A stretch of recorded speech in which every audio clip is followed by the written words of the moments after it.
of the world. Something interesting passed through social media on Sunday. Maybe it was Saturday night, Sunday, involving newly re-signed Dallas Mavericks point guard Kyrie Irving, which, looking at his contract, by the way,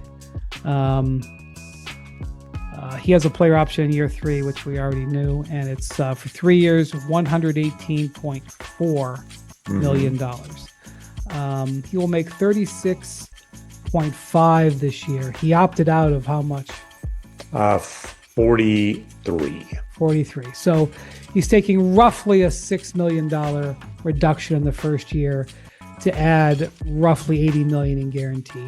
Well, and more so, the reason he took that reduction was to add D'Angelo Russell to the roster.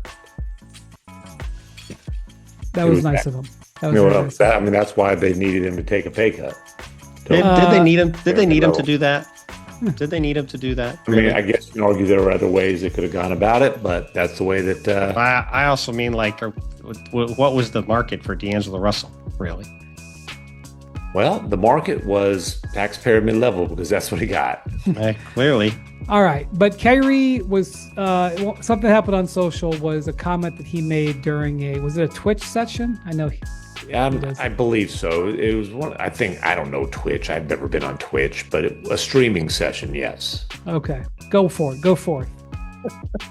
You want me to read it now? All right. I didn't realize I was the one who was going to be tasked with reading this. I don't have it. You are tasked. Okay. I don't have it ready to roll, but I will find it. And I will say that I've been informed that this is not like a fresh comment. He apparently made this comment weeks ago. I don't know why the aggregation machine. I think I know why. I think because in the excitement over just the Mavericks in general, and his contract in general, there was like some belief that, I don't know who said it first, but there was like, he could be back, around the All-Star break or something like that. January is what Shams reported.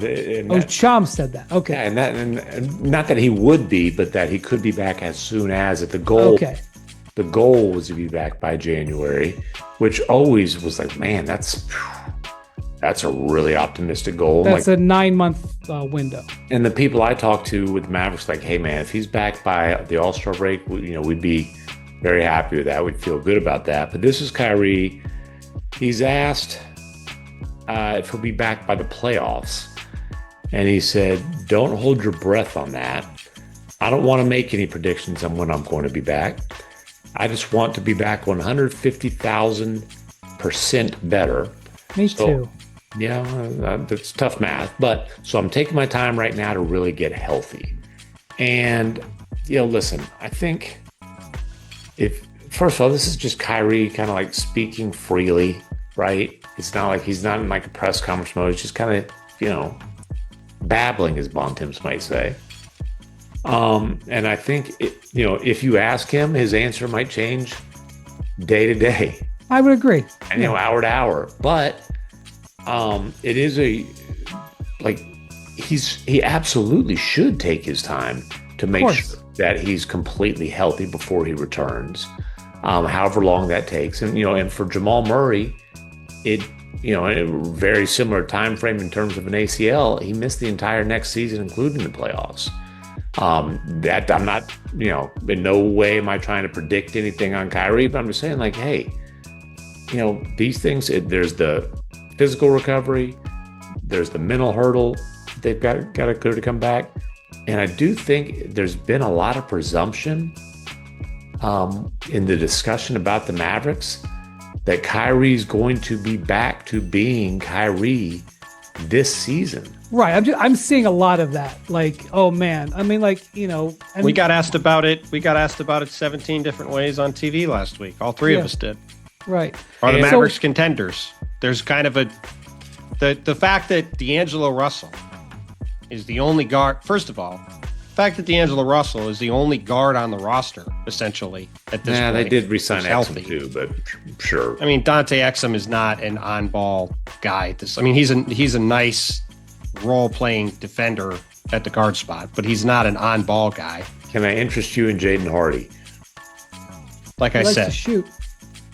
the fact that D'Angelo Russell is the only guard on the roster, basically, it baffles me. The only It point continues to baffle me that in February, when the Mavs made this trade, they then traded Quentin Grimes for Caleb Martin, who couldn't walk, and they never went and got another guard then, which you could argue helped play a role in what happened with Kyrie later, because he's playing the most minutes in the league over the next month. But they still haven't addressed it now, really. And now they're going to, in theory, go into next season with Cooper Flagg running point. Jason Kidd's talking about. Like, I think that would be good for Cooper Flagg for a team that's allegedly got a 3 to 4 year window, and we're in year 2 of it. That does not seem like the best way to try to have a contending team this year, because they're going to have to win games. Yeah, and one other thing on Kyrie, when you're counting up the months, which I'm sure people will, he did have the injury on March 3rd. Bad day for the Mavericks. He didn't have the surgery until 3.5 weeks later, at the end of March. So, and look, there's much different reasons for that. But the key is he really didn't start his recovery until April. You basically got to count. You got to start basically from April 1st, not from March 1st. Exactly. So even if you're going to count the optimistic window, you just keep that in mind. You know. And look, the Mavs are a fascinating team, and if Kyrie can be back healthy, like if they're healthy in March, in April, they will be an interesting team. I mean, they were going to be an interesting team last year. I mean, that's the craziest thing about the Luka trade to begin with, is that, we kept getting asked, like, again, I'll refer back to TV last week. You kept getting asked about the Lakers and Mavericks rosters. Like, the Mavericks roster is dramatically better than the Lakers roster. Like, they got a bunch of good players. So, like it's easy to forget because of everything that's happened. They were in the finals a year ago.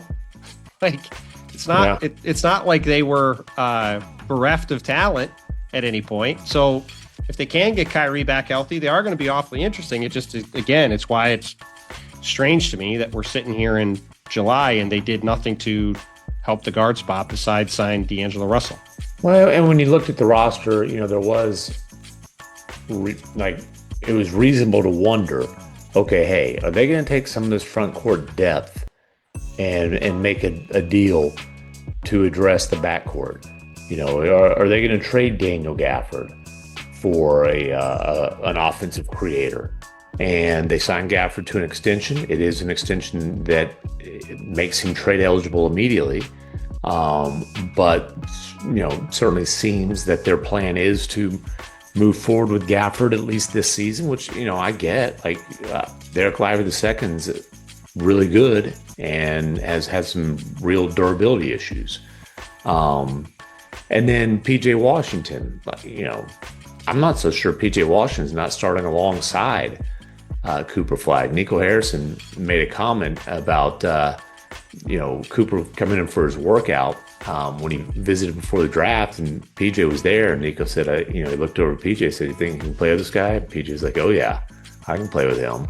And I think PJ, he's eligible for an extension next month. I think there's a pretty good chance that gets done. So